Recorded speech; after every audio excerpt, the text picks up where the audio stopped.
الحمد لله والصلاة والسلام على رسول الله أما بعد فأعوذ بالله السميع العليم من الشيطان الرجيم بسم الله الرحمن الرحيم الله لا إله إلا هو الحي القيوم امام مسلم رحمہ اللہ نے اپنی کتاب صحیح مسلم حدیث نمبر 1810 ایک روایت کو نقل کرتے ہیں۔ روایت کے راوی قاری قرآن ابی بن کعب رضی اللہ تعالی عنہ ہیں۔ کہتے ہیں ایک دفعہ میرا اور اللہ کے رسول صلی اللہ علیہ وسلم کا آمنا سامنا ہوتا ہے۔ نبی صلی اللہ علیہ وسلم اور آپ صلی اللہ علیہ وسلم کے ساتھ میری گفتگو ہوتی ہے۔ گفتگو کے دوران آپ صلی اللہ علیہ وسلم مجھ سے سوال کرتے ہیں۔ سوال کیا ہے؟ اتدری ایّ آیۃ من القرآن معک اعظم؟ اے ابی بن کعب رضی اللہ تعالی عنہ ذرا بتلائیے، آپ کو اللہ رب العزت نے قرآن مجید پر ملکہ دیا ہے، آپ کو اللہ رب العزت نے قرآن کی دولت جیسی عظیم نعمت عطا کی ہے، ذرا بتلائیے آپ کے علم، آپ کے فہم اور آپ کی فقہ کے مطابق قرآن مجید کا کون سا عظیم حصہ ہے جو آپ کو لگتا ہو کہ سب سے عظیم حصہ یہ ہے؟ ابی بن کعب رضی اللہ تعالی عنہ کہتے ہیں قلت اللہ ورسولہ اعلم، میں نے کہا اللہ اور اس کا رسول زیادہ جانتا ہے۔ ابی بن کعب رضی اللہ تعالی عنہ سے دوبارہ پھر سوال کیا گیا۔ ابی بن کعب رضی اللہ تعالی عنہ جواب میں یہی کہتے ہیں اللہ ورسولہ اعلم، اللہ اور اس کا رسول زیادہ جانتا ہے، میں نہیں جانتا۔ تیسری مرتبہ پھر رسول اللہ صلی اللہ علیہ وسلم نے سوال کیا اتدری ایّ آیۃ من القرآن معک اعظم؟ ذرا بتلائیں تو صحیح قرآن مجید کا کون سا حصہ سب سے عظیم حصہ ہے؟ کہتے ہیں میں نے ہمت سے جواب دیا اور میں نے کہا اللہ لا الہ الا هو الحی القیوم۔ قرآن مجید کا سب سے عظیم حصہ، سب سے عظیم منقبت، عظمت، رفعت اور بلندی والی آیت اگر ہے تو وہ سورۃ البقرہ کی آیت نمبر 255 اللہ لا الہ الا هو الحی القیوم ہے۔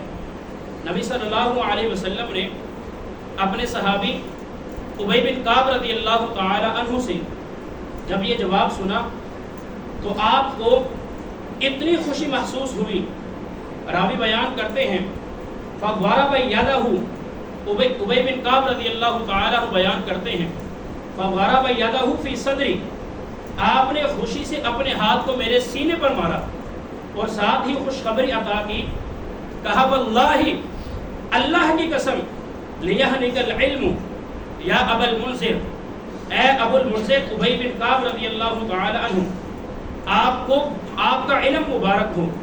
نبی صلی اللہ علیہ وسلم نے علم پر خوشخبری عطا کی ہے۔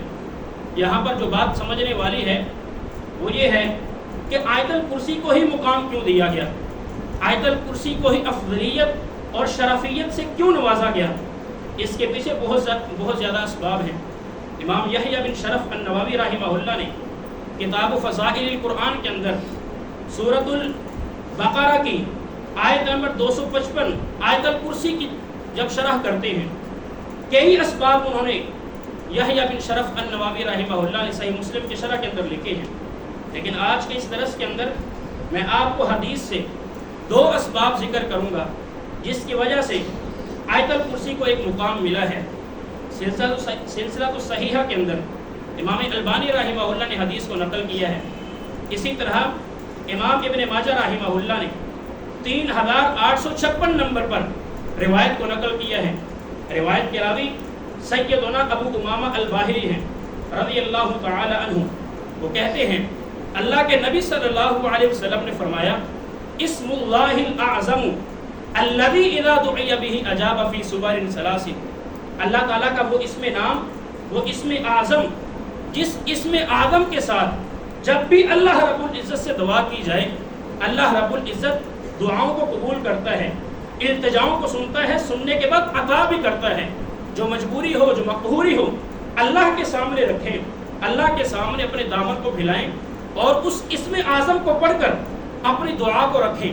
میرا یقین ہے، میرا ایمان ہے، میرا عقیدہ ہے، جو بھی دعا مانگیں گے اللہ رب العزت دعا کو سن کر عطا کرے گا۔ وہ کہتے ہیں 3 صورتوں کے اندر فی سور ثلاث، 3 صورتوں کے اندر اسم اعظم موجود ہے۔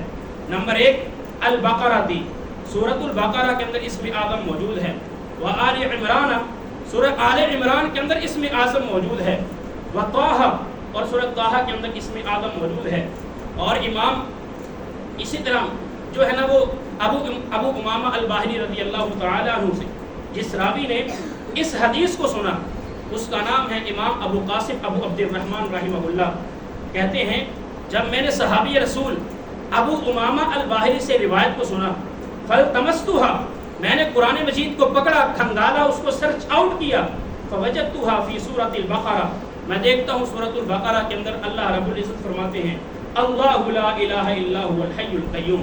پھر میں نے سورہ آل عمران کو دیکھا، اس کے اندر اللہ رب العزت فرماتے ہیں الف لام میم اللہ لا الہ الا هو الحی القیوم۔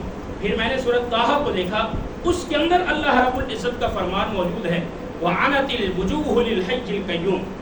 ان 3 آیات کو ذکر کرنے کے بعد وہ اپنا نتیجہ بتلاتے ہیں کہ ان 3 آیات کے اندر جو مشترک الفاظ بیان کیے گئے ہیں، جو مشترک الفاظ بیان کیے گئے ہیں وہ یہ ہے الحی القیوم، یعنی کہ ان کے نزدیک جو اسم اعظم ہے وہ الحی القیوم ہے، اور الحی القیوم اسم اعظم پڑھنے کے بعد جو بھی دعا کی جائے گی اللہ رب العزت اس دعا کو قبول کریں گے۔